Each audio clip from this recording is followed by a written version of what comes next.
kebutuhan. Bicara cepat biasanya menunjukkan antusiasme dan urgensi, ya. Jadi nggak ada yang terdesak kok tadi, nggak ada yang terdesak kalau kita baca cerita dengan anak-anak. Jadi atur kecepatan, jangan terlalu cepat, jangan juga terlalu lambat. Atau baca respon anak. Kalau mereka memang tampaknya terhanyut gitu ya, terbawa dalam cerita kita gitu ya, coba diubah gitu, diatur lagi gimana, diundahkan nadanya, diubahkan lagi seperti itu. Kita berespon sesuai dengan reaksi atau ekspresi anak-anak.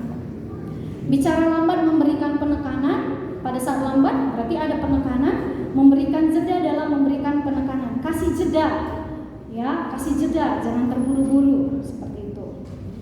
Penyebab belibet, pernah nggak waktu kita mau ngomong atau kata-kata gitu, seperti belibet gitu ya? Pernah ya ngalamin ya? Tidak sinkron antara pikiran dan mulut, begitu. Tidak maksimal dalam menyampaikan, kurang pemanasan vokal. Jadi tadi latihan vokalnya udah ada ya Bu? Yang tadi 1, 2, 3 sampai 10 gitu. Seperti itu.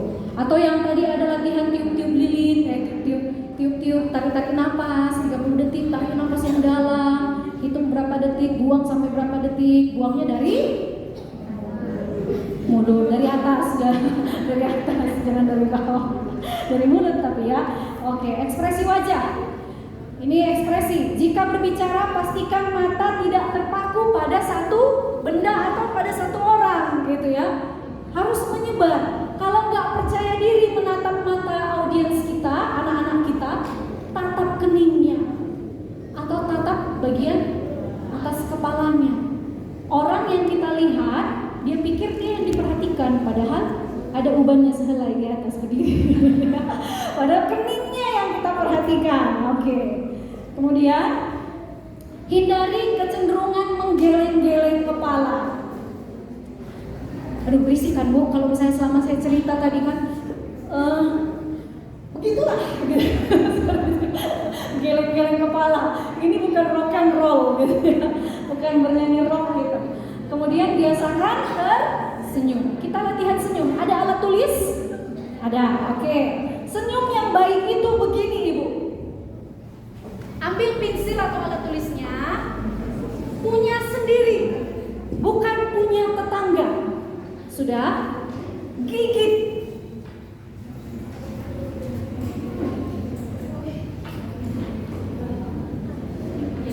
Di tengah Bu, jangan di ujungnya Bu.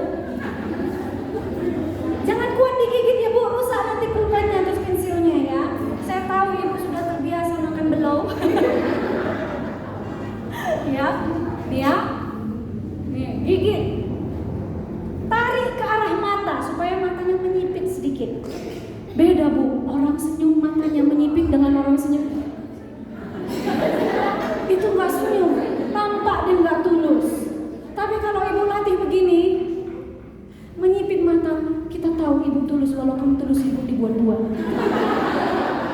Oke, begitu ya latihannya. Jadi senyumnya lebar. Makanya tadi kan ada yang jumpa saya, bagi-bagi lalak kan ya Miss Indri, ada kelar cilena katanya. Iya Pak, saya kan latihan senyum gitu.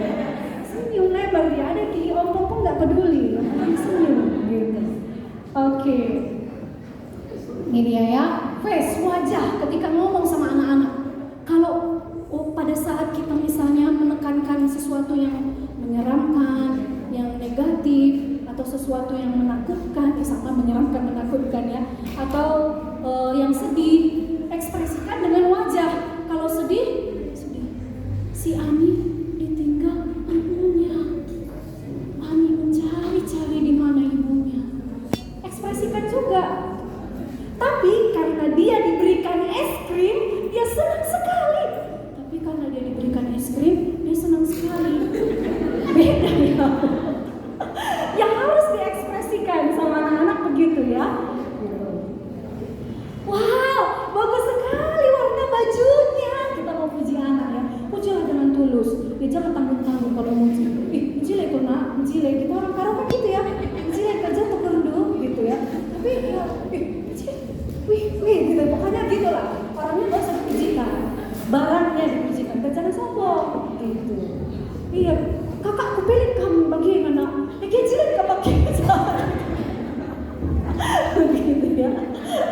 Baru dia sadar, oh berarti bukan cuma aku di dunia ini yang punya ini ya. Oke, eyes, mata. Bayangkan kalau kamu melototi aku dari tempat duduk dengan cara seperti dia.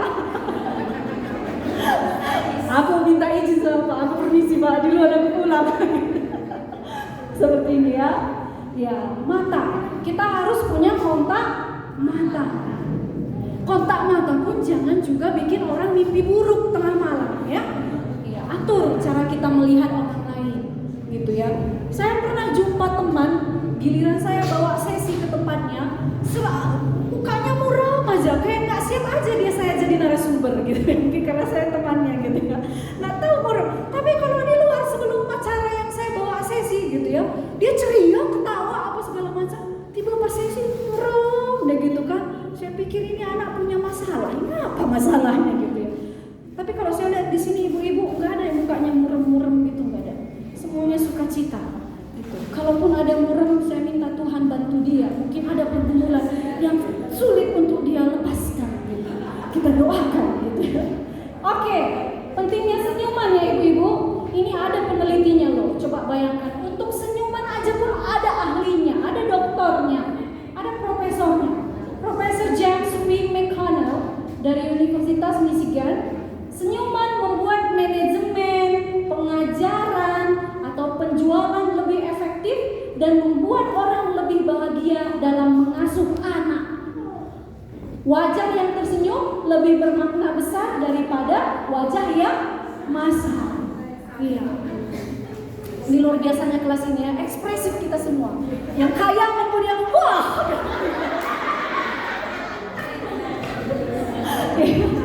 Oke. Kalau dengan saya nggak apa-apa Bu, saya memahami Ibu. Tapi kalau berikutnya ada narasumber yang lain, jangan diulangi. Itu Anda sama dengan tidak menghargai. Kalau saya sih berbagai macam orang, saya pernah diludahi, murid saya saja ngeludahin jambak rambut saya biasa aja. Mungkin Ibu sama kok tidak. Mungkin Ibu pada saat itu tidak bisa mengendalikan diri, jadi saya paham gitu. Tapi tolong ketika pengurus ngomong di depan, pendetandu, ketua diakendu, siapapun orang lain, temandu bersama, situ cerita, gosip bersama, ya kendalikan diri itu. Itu namanya kita manusia menghargai, berpendidikan, gitu ya. Seperti itu. Lanjut, bahasa tubuh. Dalam suasana formal, berdiri selalu lebih baik daripada duduk. Ya, kalau mau berdiri kamu nanti di depan anak-anak dulu, pastikan alas sepatu dulu jangan terlalu tinggi, pegel juga ini Bu, gitu ya. Tapi nggak apa-apa, tadi sudah bawa ini salep, udah ada kusuk-kusuk. Ya, terus gunakan tangan untuk memegang alat bantu. Berjalan mondar-mandir itu tidak dianjurkan. Di depan anak pun ibu-ibu, usahakan tidak mondar-mandir kecuali memimpin lagu, pujian nggak apa-apa, mengarahkan semangat anak-anak. Tapi kalau ibu mondar-mandir pada saat bercerita atau memberikan instruksi ke anak-anak, fokusnya akan gampang terdistraksi, akan gampang terganggu, seperti itu. Ini saya mondar-mandir karena saya nggak bawa alat pointer. Kalau ada tadi pointer bisa cek, saya di sana, saya di mana, tapi ini masih jalan gitu ya. Apa? Gestur, bahasa tubuh ya, gestur, body language, gestur. Ya, ibu yang mana?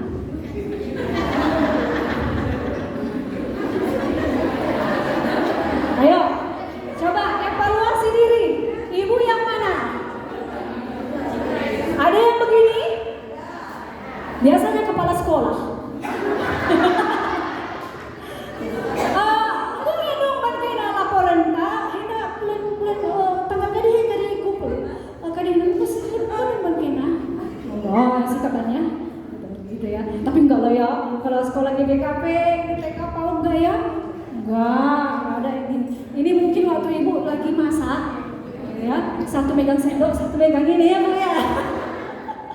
Kita kan tahu gitu ibu-ibu yang perempuan ya, pakai eyeliner atau maskara, mulut gini. Tapi nggak sadar gitu ya. Pas melihat bentuk mulut kita, baru diperbaiki. Oke. Ya, sudah tahu yang mana kan? Atau nggak ada di sini? Ya, kadang kalau pas berdiri rame-rame kata sambutan, mau kan kita gini? Gitu ya. Terus begini kan? Katanya ini gambaran kepercayaan diri. Ya. Tangan, nah ini perlu kita pelajari. Tangan, hands ya. Isyarat tangan terbuka identik dengan penerimaan. Kalau yang seperti ini, penerimaan, keramahan dan kepercayaan. Makanya tadi saya banyak seperti ini karena sudah belajar. Gini ya, seperti ini ya. Akan pembicara dan apa yang sedang dibicarakan. Itu tangan yang terbuka. Tangan yang begini. Sedangkan posisi tangan bawah tertutup menunjukkan sikap dominasi, otoritas dan tidak ingin dipengaruhi. Itu. Terus yang munjuk tertutup dan menunjuk ini merupakan isyarat dari otoritas dan agresi dari seseorang, ketidaksetujuan dan penyanggahan atas apa yang sedang disampaikan oleh pembicara. Ya, coba di depan anak-anak biasanya tangan mana yang mendominasi? Mana? Seimbang. Kadang begini, kadang situ. Sudut, bikin ribut aja. Siapa yang masih suka menyudutkan anaknya? Asal ribut dia, asal mengganggu langsung dibikin di sudut. Sekarang udah gak lagi ya. Ya, ini sudah keluar aturan undang-undang hak anak ya. Sudah tidak diperkenankan lagi. Kalau dia disudutkan harus ditemenin sama gurunya. Iya, gurunya aja cerita kenapa tadi nak. Nah, seperti itu ya. Ya, itu tanda kita memberi penghargaan kepada anak. Hand gesture. How to speak with your hands. Kalau tangannya stay in the box, tangannya di sini-sini aja, terus tangannya ada bergerak kemana-mana, ya. Ada yang ideal itu seperti ini. Jadi di depan anak-anak nanti atau depan orang lain ya, usahakan ya kalau memang mengekspresikannya harus angkat tangan ya, jangan takut ya. Kata Miss Indri harus di sini itu yang ideal. Jadi kamu tahan gitu ya, angkat aja. Dia menangkap benang dari balon itu gitu ya. Kalau mempraktekkan menangkap ya kan ke atas menangkap. Seperti itu ya. Oke, lanjut lagi. Hindari ini, menggenggam tangan dan memijat-mijat pada saat berbicara. Karena kita semua adalah manusia yang unik di mata Tuhan, gitu ya, memijat-mijat gitu ya. Seperti itu ya. Terus gerakan tangan mengiris berlebihan. Kan ada gitu ya, mengiris berlebihan. Ya, enggak juga gini sih. Tapi maksudnya suka seperti memotong-motong. Terus memegang hidung. Ini biasanya 7 menit pertama gitu kan. Pakai dah. Entah apa yang dipegang gitu. Jadi ini harus dihindari ya. Depan anak-anak pun ibu-ibu ya, sekalipun dia masih anak-anak gitu kan, kalau ada gatal-gatal dulu, sebentar ya anakku, cek. Iya, gitu. Jangan terlalu terlihat gitu ya, menonjol gitu, samar-samar aja deh, tapi sudah tergergo semua gitu. Tips merebut perhatian, busana yang sesuai. Saya lihat di sini ada ibu-ibu kita yang fashionable dari zaman ke zaman gitu ya. Cantik dia terus gitu ya, dengan rambutnya pun yang selalu lurus gitu ya. Kalah anak gadis gitu. Nah yang gadis ini nih belum laki tapi nggak jaga fashionnya gitu ya. Jadi gitu ibu-ibu, busananya yang sesuai gitu ya. Terus datang tepat waktu, gunakan alat audiovisual, kemukakan sasaran dan tujuan, kemukakan manfaat dan yang akan diperoleh oleh audiens ya. Apa yang didapatkan oleh audiens tadi di awal sudah saya sampaikan ya. Apa yang nanti didapatkan? Tadi lebih banyak ke sales marketingnya sekolah gitu ya. Kepala sekolah bisa begini, guru bisa begini gitu. Membuka presentasi, caranya gimana? Awal-awal berikan pujian. Tadi saya memuji ibu lewat pantun. Unik memang saya memuji ibu, karena kalau saya memuji langsung takutnya ibu lupa daratan. Ya, jadi takutnya ibu nanti jadi sombong gitu ya. Jadi pakai pantun semuanya merasa. Gitu. Yang kedua, mengajukan pertanyaan retorikal, ya, mengajukan pertanyaan yang bagus didengar, tertuju, poinnya jelas, mengerti, dipahami gitu ya, tersampaikan apa yang mau ditanya gitu ya. Ditanya nanti orang bingung mau jawabnya seperti apa gitu. Mengutip pendapat orang bijak.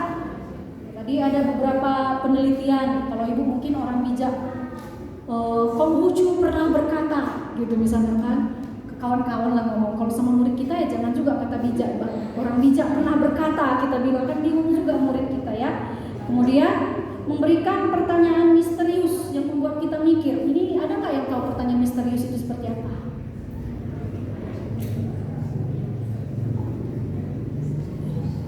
Seandainya gitu ya, ibulah yang di posisi dia gitu. Susah sekali saya merasakannya gitu. Pertanyaan misterius yang membuat kita mikir gitu ya, yang membuat mikir. Ini aja Pak, waktu saya bertanya, ibu tahu pertanyaan misterius seperti apa? Ibu mikir kan, seperti apa ya? Itulah pertanyaan misterius. Terus menceritakan lelucon. Ya ibu-ibu janganlah serius-serius amat nanti waktu ibu jadi public speaking ya, gitu. Ya ada gelak tawa lah sesekali, tapi jangan ketawa aja terus gitu ya. Pulang-pulang orang lupa gitu. Seperti itu. Lupa nggak kira-kira ini setelah pulang nanti Bu? Diingat semua kan? Iya Bu, diingat ya Bu please ya. Biasanya nggak sia-sia ngomong di depan ibu. Oke. Menutup presentasi dengan mengesankan dengan cara membuat ringkasan ya. Nah tadi kalau dari cerita storytelling yang pakai buku itu guru-guru disuruh mereview dari siapa tadi namanya, dari Sirina kita belajar bahwa mandi itu bla bla bla bla bla bla bla seperti itu. Kutipan, ada kutipan-kutipan yang dibuat, pernyataan memotivasi, tantangan untuk segera bertindak. Ya, jangan cuma duduk di sini nanti ibu nggak latih diri. Latih nanti pulang dari sini ingat 1 2 3 4 5 6 7 8 9 10 gitu ya. Mana tahu nanti stasiun Sinabung, stasiun apa namanya itu Almasar gitu ya, ada suara ibu di situ. Mobil dengan nomor sekian akan berangkat menuju kota Medan. Bagi penumpang kami persilahkan untuk naik ke mobil mengisi bangku yang kosong. Gitu misalnya ada suara guru TK mana jadi Pardis ada ya? Ibu ya. Oke. Kemudian mengulangi manfaat, meminta audiens meneriaki slogan-slogan tertentu. Kalau tadi bisa berupa sapaan ya. Selamat pagi, selamat sore, semangat pagi gitu ya. Semangat, yes, semangat gitu, seperti itu. Terus ingat ibu, know yourself, know your audience, know your material. Kenali siapa diri kita. Kalau kita suaranya kecil, belajarlah untuk mengatur supaya punya intonasi yang bagus, yang tidak datar, yang dia bisa bervariasi. Kalau tahu suara kecil, usahakan pakai pengeras suara atau latih vokal supaya otot-otot dan pita suaranya bisa semakin kuat gitu ya. Terus kalau kita orangnya gugupan, tidak percaya diri, ya kita kenal diri kita nggak percaya diri. Apa tadi Bu sarannya tadi Bu? Ingat nggak bagaimana cara mengatasi masalah? Tarik nafas boleh, apalagi tarik nafas pun kalau nggak persiapan tetap juga Bu ya, nggak ada gunanya. Harus persiapan supaya semakin percaya diri. Oke, kenali siapa audiensnya. Saya mengenal audiensnya di sini adalah ibu-ibu, guru dan kepala sekolah, PAUD dan TK GBKP. Ibu juga harus mengenali siapa audiensnya. Beda nanti ketika ibu mengajar di depan anak-anak karena audiensnya adalah murid-murid ibu, dengan ketika ibu di tempat yang lain yang di situ orang tua, zaitun di situ Bu, lansia gitu ya, itu berbeda gitu. Atau dengan orang-orang muda, anak dan remaja. Jadi kita harus kenali siapa mereka, apa pekerjaan mereka gitu ya. Kemudian apa minat mereka, seperti itu. Itu dikenali. Anak-anak kita kan kenal semua ibu apa minatnya kan? Sudah bisa dilihat apa kecenderungan bakat yang dia punya saat ini? Biasanya kita bisa lihat kalau yang suka mewarnai lebih rapi, dia tidak keluar garis, arsirannya juga halus gitu ya. tahu dia gradasi warna seperti itu. Tapi semakin besar nanti anak-anak karena proses latihan akan semakin baik ya, akan semakin bagus. Material apa yang digunakan, alat-alat apa yang digunakan, ada pakai proyektor kah, ada pakai mic kah, bagaimana dengan speakernya, suara yang dihasilkan bagaimana gitu. Kemudian ruangannya gimana gitu. Ruangannya panas tapi acaranya berjam-jam dan banyak bergerak-gerak gitu ya Bu, udah banjir keringat semua orang-orangnya di situ gitu ya, jadi harus diatur. Oke. Waktu kita bagaimana Pak? Mesti lanjut kita ini? Lanjut. Oh lanjut, oke. Kita sedikit bahas tentang anak, tapi saya rasa Ibu sudah biasa ya tentang psikologi anak. Kalau ini anak di bawah usia 18 tahun 1 hari ya, Ibu. Ada yang sudah gelisah, sudah memikirkan punya kendaraan atau tidak punya kendaraan? Mungkin tenang Ibu. Kamar mandi mungkin. Oh kamar mandi? Iya. Oh kalau ke kamar mandi silakan Ibu.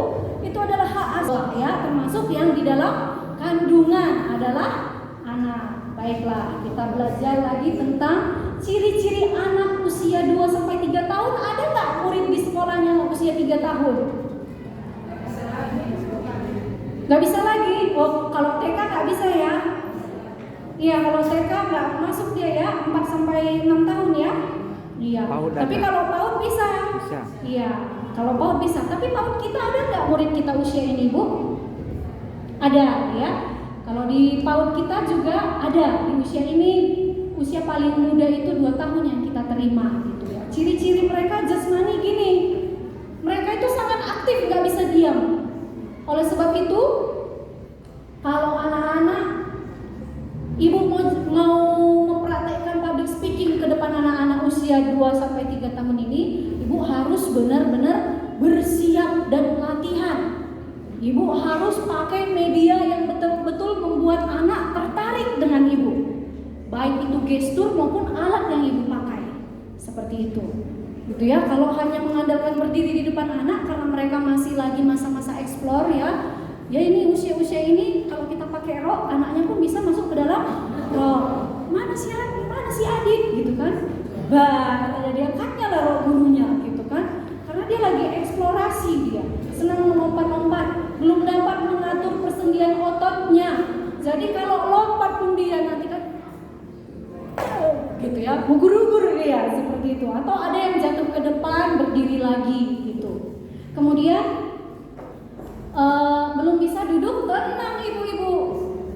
Jadi kalau kita buat anak kita duduk di usia ini, berarti harus ada media yang sedang mereka kerjakan sambil duduk gitu ya. Tapi kalau hanya melihat kita, dengar cerita kita, dia bisa tersiksa loh. Nah, dia hanya butuh durasi 5 menit, lepas dari itu mereka sudah gelisah gitu. Kecuali sudah terbiasa gitu ya. Pertama masuk nanti belum tahan 3 menit, nanti masih suka lihat ke sana lihat ke sini, pegang temannya, pindah ke sana kemari. Saya perhatikan sekarang sudah terbiasa anak-anak, mungkin karena sudah semakin matang dan usianya semakin bertambah. Pita suaranya belum berkembang dengan sempurna. Makanya anak-anak seperti ini cenderung suka bilang, misalnya mau minum cucu, akan itu, gitu ya, masih baby talk dia.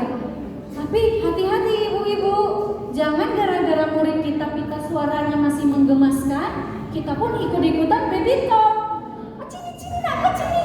Ada sini mari nanya sini ya. Mau cucu, mau mamam ya. Jangan ibu. Udah ibu-ibu guru, ibu pula menyesatkan anak kita. Jangan ya. Tetap berbicara sama seperti kita berbicara dengan orang lain, biasa aja gitu. Mudah terserang penyakit. Di usia ini sampai TKA biasanya banyak anak yang suka gonta-ganti absen ya, nggak hadir gara-gara sakit gitu. Sebagian sudah dapat buang air sendiri ke kamar mandi, sebagian masih belum bisa gitu ya. Makanya tugas kita memandirikan anak. Ibu-ibu, sekolah yang baik tidak mengizinkan anak usia ini datang ke sekolah pakai diapers. Ya, kalau ibu masih mengizinkan, bertobat. Anak-anak kita ke sekolah belajar untuk mandiri. Salah satunya toilet training. Kemudian intelektualnya, daya konsentrasinya sangat pendek ibu. Ya, tadi ya, suka lari-lari, tunggu sebentar, pergi ke sana. Rasa ingin tahunya sangat besar, bisa bertanya sampai 20 kali pertanyaan yang sama. Ini apa? Ini air, botol air minum, gitu ya. Ini keplak meja. Terus tanyanya lagi nanti sudah, ini laptop, balik lagi ke sini. Ini apa? Botol air minum. Ini ya, di usia ini banyak seperti itu. Dia mengulang-ulang pertanyaan. Jangan kamu pikir anak-anak sedang punya masalah perkembangan, bukan? Itu normal. Kalau masih di usia ini ya. Nanti semakin bertambah umurnya, beberapa bulan kemudian dia akan seperti apa? Semakin baik, semakin bagus dalam hal bertanya, gitu ya. Tidak lagi mencari-cari kepuasan dengan bertanya berulang-ulang, gitu ya. Suka menjamah benda-benda yang ditemuinya, belajar dari panca indera. Pembenaran kata masih sangat terbatas, senang suasana yang sudah dikenal dan hal-hal yang diulang. Ya, makanya kalau ada hal-hal yang baru mereka suka komplain gitu ya, karena dia senang pada hal-hal yang sudah terbiasa. Kecuali TKA, TKB, mereka senang hal-hal yang baru gitu, karena bosan orangnya gitu. Terus senang menggambar, mencoret-coret ya ibu-ibu, mencoret-coret. Emosinya gimana? Kalau anak usia 2-3 tahun, senang suasana yang sudah dikenal seperti tadi ya, takut suasana asing, takut terhadap orang yang belum dikenalnya, emosinya masih belum stabil. Kita pikir nanti dia suka, rupanya dia jadi nangis, rupanya dia marah gitu ya. Oke ibu-ibu, sebelum kita sampai bahas yang lain, coba emosi dasar yang ibu tahu itu apa saja? Marah lagi? Senang atau bahagia? Sedih? Lalu takut. Ini 4 emosi dasar yang harus diperkenalkan sejak dini gitu ya. Dan anak-anak harus tahu pada saat dia sedang emosi, dia tahu nggak dia sedang emosi apa. Kalau dia bisa mengungkapkan atau sadar diri dia sedang emosi apa ibu-ibu, ke atasnya nanti usianya semakin besar, apalagi di usia puber, dia semakin mudah untuk belajar mengelola emosi. Karena di zaman sekarang ini ya, banyak hal-hal sepele sudah bikin anak mau membunuh temannya, membuli temannya. Kenapa? Karena mereka tidak diajarkan sadar emosi sejak dini. Jadi di sekolah ibu jangan cuma huruf abjad aja yang ditempel di dinding bu. A, B, C, D, E, angka 1-10. Cari gambar atau postur yang ada gambar-gambar emosi, takut, senang, sedih.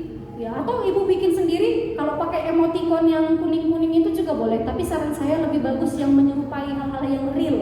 Gitu ya. Takut gimana, marah gimana, sedih gimana, ngantuk gimana. Ngantuk itu juga gambaran emosi bahwa dia bisa sedang lelah gitu ya, seperti itu. Lelah gimana, itu seperti itu ibu-ibu. Kemudian sangat peka terhadap keadaan sekeliling. Anak-anak ini peka terhadap keadaan sekeliling. Ada sedikit perubahan intonasi aja dia langsung melihat kita, gitu ya. Seperti itu. Makanya ini yang harus hati-hati ketika ibu mengadakan parenting sama orang tua. Jangan sampai bapak-bapak berpikir marah di depan ibunya atau mereka berkelahi di depan anak-anak itu. Biasanya anak belum ngerti. Enggak ibu-ibu. Di usia inilah yang banyak tertanam di dalam pikiran bawah sadar mereka, ya, luka-luka batin, kepahitan, rasa tidak percaya, rasa kecewa, rasa ketakutan karena mendengar orang tuanya sigangan suara, gitu. Jadi karena kenapa mereka ini sangat peka, berubah sedikit intonasi dia kaget, berubah sedikit raut wajah dia pun kaget, gitu ya. Dia pun jadi merasa kok apa gitu ya, anak-anak seperti usia ini masih seperti itu, gitu ya. Jadi ibu-ibu jangan ibu-ibu pikir itu kan hanya waktu anak udah mulai bicara dia paham yang begitu. Enggak bu, ya. Bahkan anak di dalam kandungan pun, ya, dia sudah berespon pada hal-hal yang terjadi di luar perut ibunya, di luar diri ibunya, perut ibunya, seperti itu. Jadi pernah ada orang yang dia takut suara besar, gitu ya, karena ini ada anak yang dia orang tuanya proses bercerai ibu dan bapaknya pada saat dia di dalam kandungan. Bapaknya marah-marah, bilang, oh itu bukan anakku, kau main sama siapa, gitu, kuat suaranya. Ternyata anak sampai dengan remaja takut dengan suara laki-laki yang bass, yang besar. Padahal di sekitarnya tidak ada orang yang suara besar. Rupanya dulu pada saat di terapi, ya, pikiran bawah sadarnya yang kita pikir karena dia belum lahir, jadi belum bekerja pikiran bawah sadarnya, ternyata sudah menyimpan pengalaman traumatis dengan suara besar. Seperti itu ya.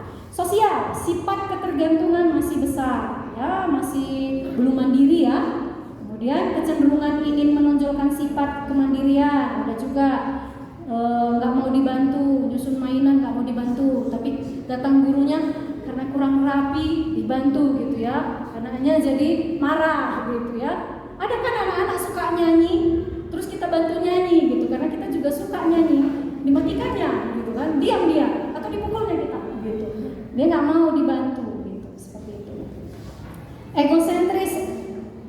Coba ini pertanyaan misterius atau tidak ini ya. Ada satu sifat anak-anak ini yang sama dimiliki oleh semua anak di usia ini, ibu-ibu. Paling menonjol, sifat egosentris yang suka ngomong kata apa?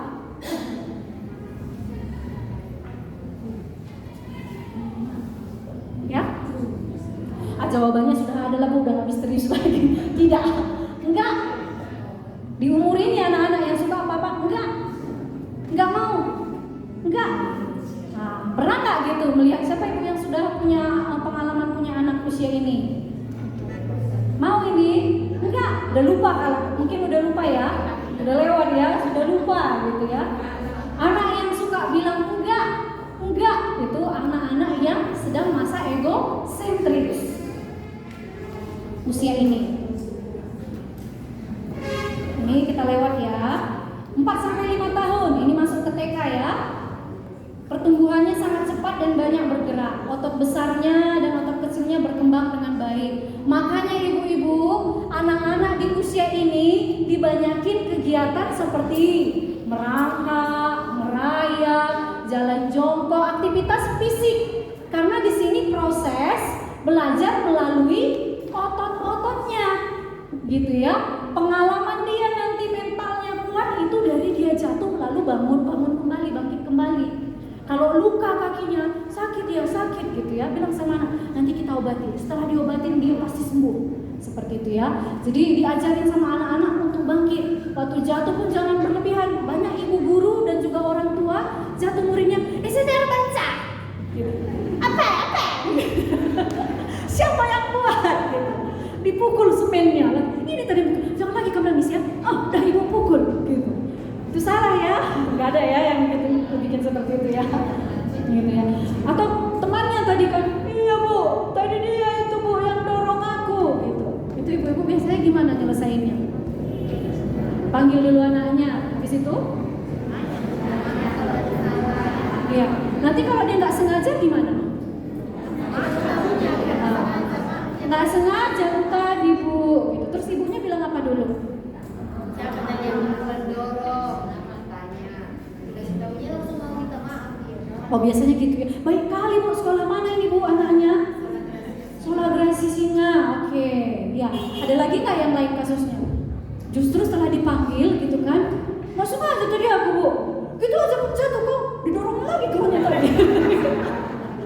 Kalau di sekolah kita banyak anak-anak yang baru datang gitu-gitu. Kabenta terkenal gitu ya, mana anak bandel-bandel gitu ya. Dibawa ke situ gitu kan. Tapi tugas kita tertantang. Oh, yang ini. Ada gitu Bu. Dia nggak suka. Dia ada yang dia nggak suka gitu lah. Maksudnya nggak suka itu pun bukan dari luar. Mungkin dia nggak terima atau dia nggak merasa suka, nggak senang dengan respon teman atau respon gurunya. Teman-temannya mau makan siang nih. Dibalikkan semua mejanya sampai makan siang temannya tumpah semua. Ada yang seperti itu. Terus seharusnya yang nangis siapa? Yang punya makan siang kan? Makan siang apa lagi aku gitu kan? Yang nangis dia Bu. Wah! Ada kuat suaranya kedengaran berapa meter ke depan sampai kantor bupati saya pikir. Wah gitu ya. Disuruh pakai sepatu. Wah gitu. Karena selama ini di rumah pakai sepatu tuh dibantu seperti itu. Jadi ini pentingnya menjelaskan sama anak, ya, mengarahkan anak untuk minta maaf. Ya, kalaupun dia tidak sengaja, berikutnya dia harus belajar untuk melihat siapa yang ada di sekitarnya supaya lebih berhati-hati jalan, supaya tidak senggol seperti itu ya. Oke, kemudian intelektual, daya konsentrasi masih terbatas di umur ini ibu-ibu. Penggunaan kata masih terbatas, rasa ingin tahunya besar sekali.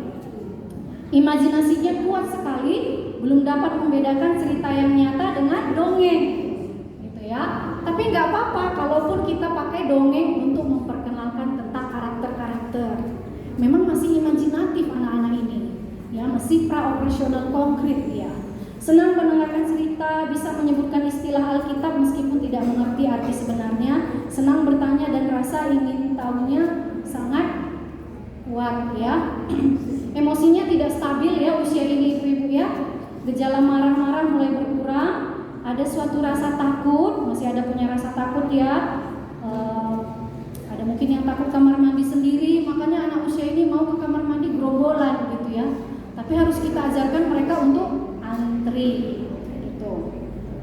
Terus mulai mencari teman yang disenangi, waktu bermain sering bertengkar dan berkelahi dengan temannya, terus nanti main lagi, gabung lagi sama kawannya. Ini ciri-ciri mereka. Egosentrisnya sangat besar, masih sering menggunakan kata aku. Ya, kesadarannya tentang kepemilikan mulai berkembang, ini barangku. Makanya anak-anak ini ibu-ibu lebih ya, kalau tadi yang playgroup lebih sering ketinggalan barangnya karena nggak kenal. Biasanya yang banyak kaos kakinya tinggal sebelah gitu ya, itu anak-anak 4 tahun ke bawah. Tapi kalau udah 4 tahun ke atas, udah mulai kenal dia mana botol minumnya. Tapi kalau ada anak sudah hampir setahun di usia ini, udah hampir setahun masih ketinggalan barangnya di sekolah, ibu-ibu tolong jeli ya, ini diperhatikan. Mungkin dia punya masalah tentang konsentrasi dan juga tentang kepemilikan. Ini masih harus terus diperhatikan anak-anak kita. Ya, karena seharusnya di usia ini mereka udah tahu barangnya, sudah bisa dikasih tahu mamanya. Nanti di rumah anakku, nanti di sekolah anakku begini-begini ya, pulang-pulang nanti begini ya. Gitu. Sudah bisa diinstruksikan, udah ingat dia apa yang disampaikan oleh gurunya. Oke, yang terakhir ada usia 6 tahun, ada ya, masih diterima kan 6 tahun ya, karena 7 tahun kan yang paling tinggi usia 7 tahun masuk SD, batas masuk SD. Kalau udah 7 tahun nggak lagi masuk dapodi ya ibu-ibu ya. Jadi karena ada murid kita juga beberapa yang pulang lagi gitu, dia pengen lagi karena memang belum bisa terikutinya kalau dia masuk sekolah dasar gitu ya.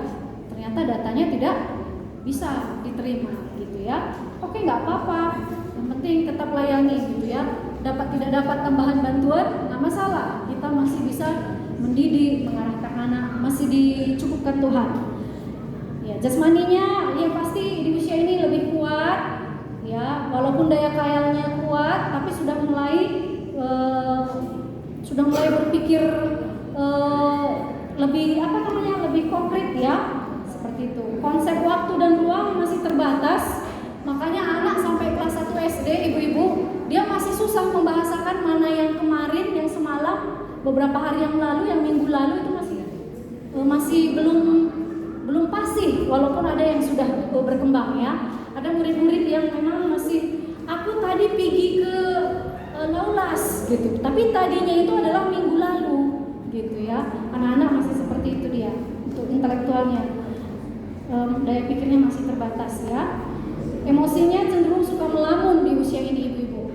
Anak usia TK, kalau ibu lihat dia suka melamun ya, itu masih ya memang usianya memang dia usia suka melamun di usia ini. Makanya harus dibuat kegiatan yang bervariasi supaya jangan ada yang melamun. Ya, supaya terbatas waktu dia melamunnya. Ya, perasaan takut sering mengganggu pikiran mereka, mudah mencetuskan perasaan emosi, sangat peka, emosinya sangat peka, masa kanak-kanak yang lucu, senang memikat hati untuk memperoleh pujian gitu ya. Ibu-ibu, anak usia di bawah 8 tahun itu biasanya kurang suka kompetisi dengan sesama teman. Ya, rata-ratanya seperti itu. Tapi sudah mulai semakin tinggi kelasnya nanti SD, mereka udah semakin senang berkompetisi. Makanya ada anak-anak kalau kita bilang kita lomba ya katanya gitu ya. Tapi waktu bermain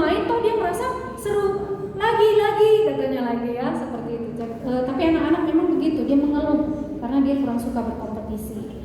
Nah, itulah tadi audiens kita, anak-anak kita. Ada yang suka melamun. Biasanya ciri-ciri anak di usia berapa, Ibu?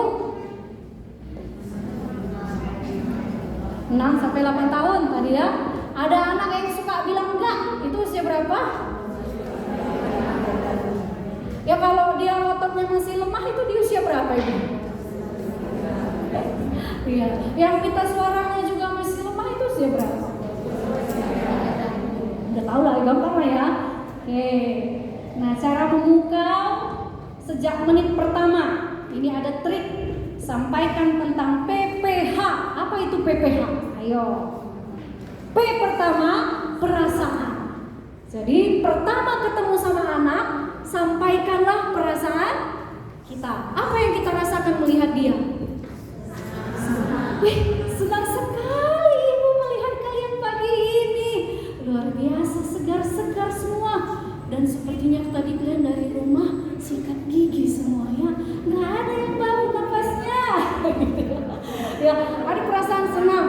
Senang sekali melihat si A pakai baju kuning, pakai baju ini, baju itu. Senang sekali melihat si B yang tadi datang